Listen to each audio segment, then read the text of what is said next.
वहीं कोटद्वार में विधानसभा अध्यक्ष एवं स्थानीय विधायक रितु खंडूरी भूषण ने झंडा चौक से शहीद सम्मान यात्रा 2.0 को हरी झंडी दिखाकर उसका शुभारंभ किया। इस यात्रा का उद्देश्य उत्तराखंड में बन रहे सैन्य धाम के लिए हर शहीद के घर से मिट्टी एकत्र करना है, ताकि ये धाम वीरता और बलिदान का प्रतीक बन सके। इस दौरान वे शहीद गौतम कुमार के घर पहुंची और उनकी माता से मिट्टी लेकर श्रद्धांजलि अर्पित की। रितु खंडूरी ने कहा कि शहीदों का बलिदान हमारी राष्ट्र चेतना का आधार है और आने वाली पीढ़ियों के लिए प्रेरणा भी है। शहीद सम्मान 2.0 की आज शुरुआत कोटद्वार से हुई है। हमारे शहीद भाइयों को सम्मान देते हुए उनके घर से मिट्टी उठाई जा रही है। वो पवित्र मिट्टी उठाकर देहरादून के सैन्य धाम तक पहुंचाई जा रही है, जहां पर हम अपने सैनिक भाइयों का सम्मान करने जा रहे हैं। कोटद्वार में शहीद गौतम हैं, जो कि आर्मर्ड रेजिमेंट से थे और 2023 में उन्होंने अपनी सर्वोच्च बलिदान दिया था, शहादत दिया था।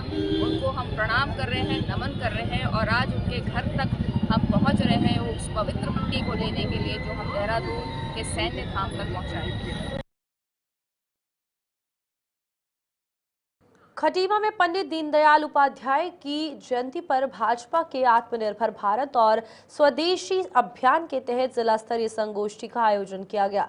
कार्यक्रम में कैबिनेट मंत्री सौरभ भगोना मुख्य वक्ता रहे। इससे पूर्व कार्यकर्ताओं संग उन्होंने पंडित दीनदयाल पार्क में उपाध्याय जी की प्रतिमा पर माल्यार्पण किया और श्रद्धांजलि दी। अपने संबोधन में भगोना ने कहा कि उपाध्याय जी ने अंत्योदय की भावना से समाज को नई दिशा दी और प्रधानमंत्री मोदी ने उसी विचार को धरातल पर उतारकर अंतिम व्यक्ति तक योजनाओं का लाभ भी पहुंचाया है।